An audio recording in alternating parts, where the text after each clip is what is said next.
Hi, I'm Sharon, and I teach about how to live sustainably off the land. I've been growing my own food all my life. Well, my parents were doing it before I was born. And on a lifestyle block in the Waikato, I grew a wide range of trees and fruit and vegetables and produced more food that I could eat. But for lockdown, I have come to live with my parents in a semi-urban situation, and I thought I'd take this opportunity to share with you ways we can reduce our costs and produce some of our own food during this time, just using the resources that we already have. Now, one of the first things I want to share with you is a little bit ironic. It's about actually going foraging, because the huge thing about living sustainably is actually using the resources that we already have. So this is my buddy Scamp. Scamp's a border terrier, and Scamp needs her daily walk, and we need our daily walk. We need our vitamin D, we need to get outside, we need our sunshine. So just outside my parents' place, as we went for a walk this morning, alongside the edge of the road, we found a whole lot of chestnut trees. Now, chestnut trees are commonly planted in New Zealand. They're a beautiful tree, and they are producing at this time of year their nuts, and this bounty is just falling on the ground for us to use. So there's two types of chestnut trees in New Zealand. There is the sweet chestnut. Now this is the chestnut we can eat. Now, as you can see, it's got a real prickly burr outside skin around the outside. It looks a bit like a hedgehog or a kidder. The other type of chestnuts that are commonly planted are the horse chestnut. It's not as prickly. Some of them are even smoother than this. The nut looks similar, but the outside burr is quite distinguishably different.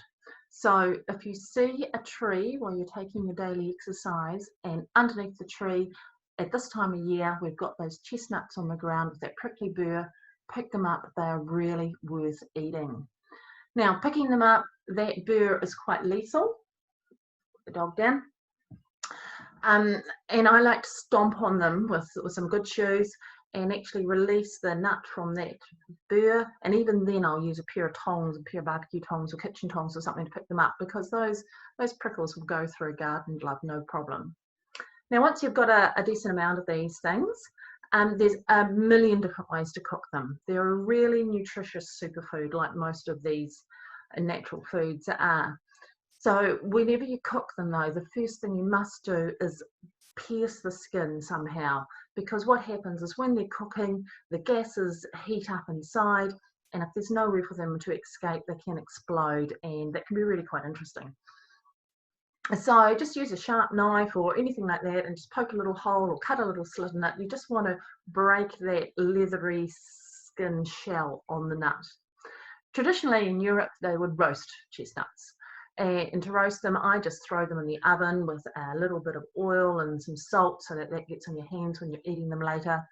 200 degrees for about 15-20 minutes, give them a shake now and again, or put them in the microwave on high, 5 to 6 minutes.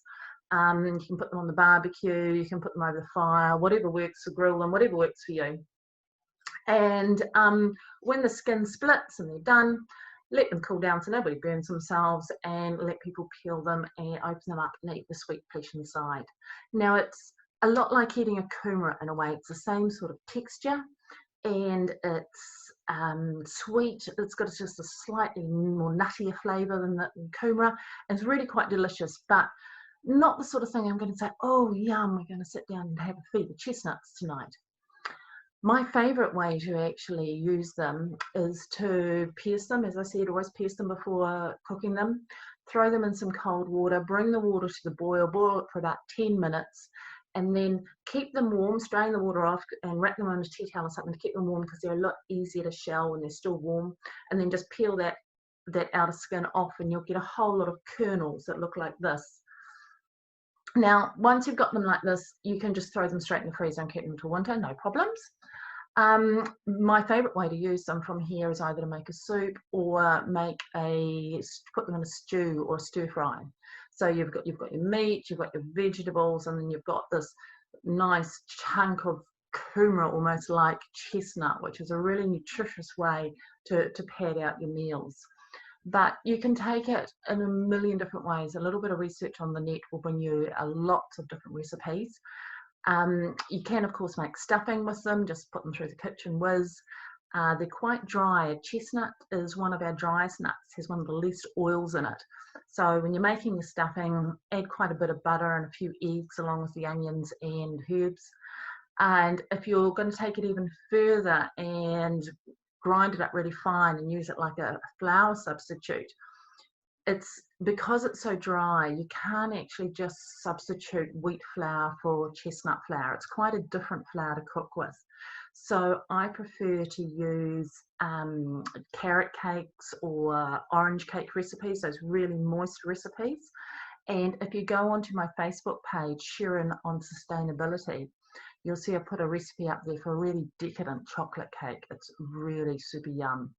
But you can do anything with them. You can make like a chestnut butter, the equivalent of peanut butter. You can make hot drinks with them. It's just endless, the different things that chestnuts have been used for. So if you see these while you're out on your daily walk, pick them up and make the most of them.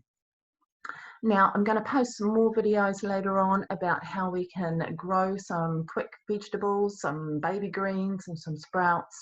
So if you're going to the supermarket between now and then and you see some seeds, anything that you like to eat, radishes, beetroot, alfalfa, rocket, anything like that, and if you see some lettuce seeds in there, grab those as well, and we'll talk later about those, about how you can get those going for a winter salad. And until then, stay home, stay safe, and stay well.